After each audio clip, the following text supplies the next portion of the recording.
Now, faith is confidence in what we hope for and assurance about what we do not see. This is what the ancients were commended for. And by faith, we understand that the universe was formed at God's command, so that what is seen was not made out of what was visible. By faith, Abel brought God a better offering than Cain did.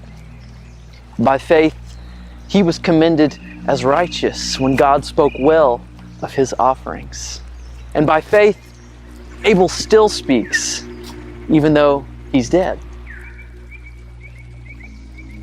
By faith, Enoch was taken from this life so that he did not experience death. He could not be found because God had taken him away. For before he was taken, he was commended as one who pleased God. And without faith, it is impossible to please God, because anyone who comes to him must believe that he exists and that he rewards those who earnestly seek him.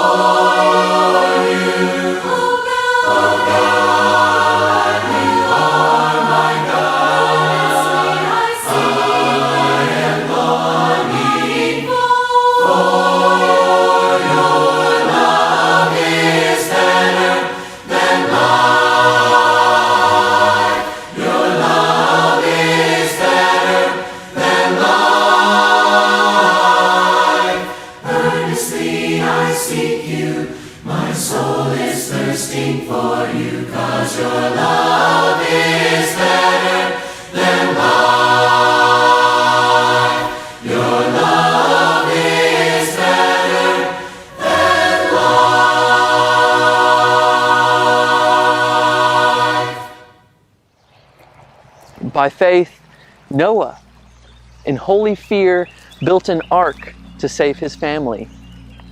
By his faith, he condemned the world and became heir of the righteousness that is in keeping with faith. By faith, Abraham, when called to go to a place he would only later receive as his inheritance, obeyed and went, even though he didn't know where he was going. By faith, he made his home in the promised land like a stranger in a foreign country. He lived in tents, as did Isaac and Jacob, who were heirs with him of the same promise. For he was looking forward to a city with foundations, whose architect and builder is God. A city with foundations, firm as the eternal throne, nor war nor desolations shall ever move a stone. O Zion, lovely Zion, I long thy gates to see. O Zion, lovely Zion, when shall I dwell in thee? And by faith, even Sarah, who was well past childbearing age, was enabled to bear children because she considered him faithful who had made the promise. And so, from this one man, and he as good as dead, came descendants as numerous as the stars in the sky and as countless as the sand on the seashore. Now, all these people were still living by faith when they died. They didn't actually receive the things promised. They only saw them and welcomed them from a distance, admitting that they were foreigners and strangers on earth. By faith we see the hand of God in the light of creation's grand design, in the lives of those who prove his faithfulness, who walk by faith and not by sight. By faith our fathers roamed the earth,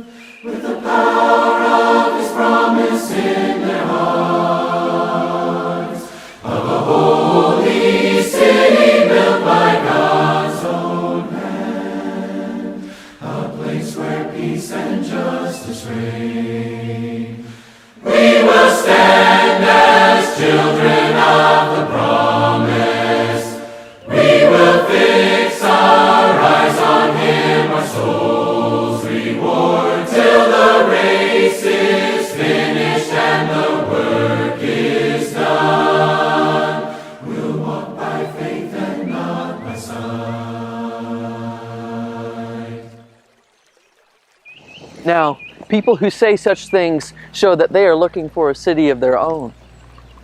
If they had been thinking of the city they'd left, they would have had opportunity to return. Instead, they were longing for a better country, a heavenly one.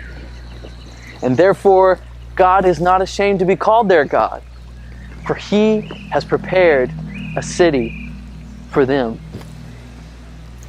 By faith, Abraham, when God tested him, offered Isaac as a sacrifice.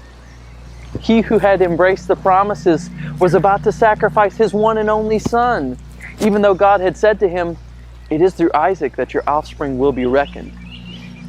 But Abraham reasoned that God could even raise the dead. And so, in a manner of speaking, he did receive Isaac back from death. I am the God who healeth thee. Oh, that you only trust in me. You are the seed by faith receive. The blessing of Abraham. The blessing of Abraham. Wherever you are, wherever you go, whatever you touch, it's anointed to grow. You are the seed by faith receive. The blessing of Abraham, the blessing of Abraham. It's your inheritance, it's your inheritance. You are the seed by faith receive. The blessing of Abraham, the blessing of Abraham.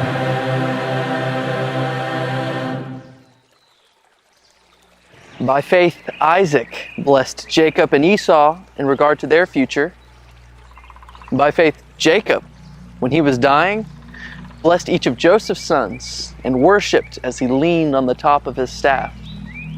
By faith, Joseph, when his end was near, spoke about the exodus of the Israelites from Egypt and gave instructions concerning the burial of his bones. By faith, Moses' parents hid him for 3 months after he was born because they saw he was no ordinary child, and they were not afraid of the king's edict.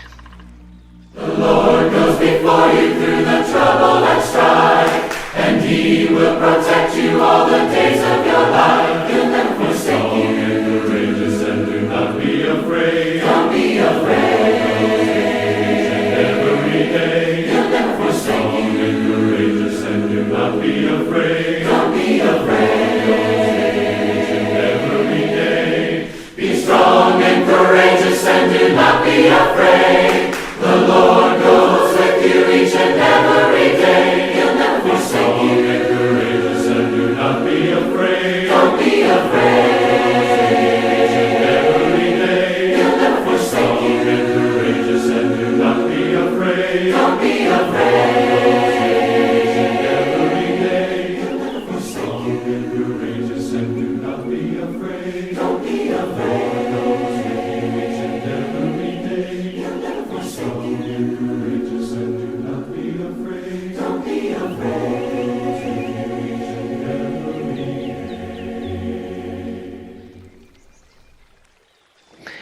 And by faith, Moses, when he had grown up, refused to be known as the son of Pharaoh's daughter. He chose to be mistreated along with the people of God, rather than to enjoy the fleeting pleasures of sin. He regarded disgrace for the sake of Christ as of greater value than all the treasures of Egypt, because he was looking ahead to his reward. By faith, he left Egypt, not fearing the king's anger. He persevered because he saw him who is invisible. By faith, he kept the Passover and the application of blood, so that the destroyer of the firstborn would not touch the firstborn of Israel. By faith, the Israelites passed through the Red Sea as on dry land, but when the Egyptians tried to do so, they were drowned. Rescue me from the wicked, oh, rescue me from the wicked, as the apple of your eye. Hide me in the shadow of your wings. Rescue me from the wicked, O Lord. Rescue me from the wicked, O Lord. Enemies surround me, throw me to the ground. Like a hungry lion, they have tracked me down. Show the wonder of your love, save me by your hand. I have kept my heart for you, in your path I stand. Rescue me from the wicked, O Lord. Rescue me from the wicked, oh, rise up, Lord, and bring them down. Keep me as the apple of your eye. Hide me in the shadow of your wings. Rescue me from the wicked, O Lord. Rescue me from the wicked, O Lord. And I will see your face. By faith, the walls of Jericho fell after the army had marched around them for 7 days.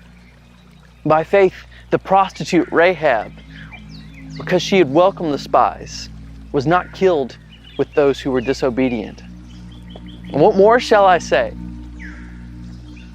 I don't have time to tell about Barak, Gideon, Samson, and Jephthah, about David, Samuel, and the prophets, who through faith conquered kingdoms, administered justice, and gained what was promised, who shut the mouths of lions, quenched the fury of the flames, and escaped the edge of the sword, whose weakness was turned to strength, and who became powerful in battle and routed foreign armies. Women received back their dead, raised to life again. And there were others who were tortured, refusing to be released so that they might gain an even better resurrection. Some faced jeers and flogging and even chains and imprisonment. They went about in sheepskins and goatskins, destitute, persecuted, and mistreated. The world was not worthy of them. They wandered in deserts and mountains, living in caves and in holes in the ground.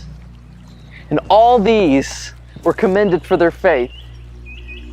And yet, not one of them actually received what was promised. Because God had planned something better for us, so that only together with us would they be made perfect. Therefore, since we are surrounded by such a great cloud of witnesses, let us throw off everything that hinders and the sin that so easily entangles, and let us run with perseverance the race marked out for us, fixing our eyes on Jesus, the pioneer and perfecter of faith. Turn your eyes upon Jesus, look full in His wonderful face, and the things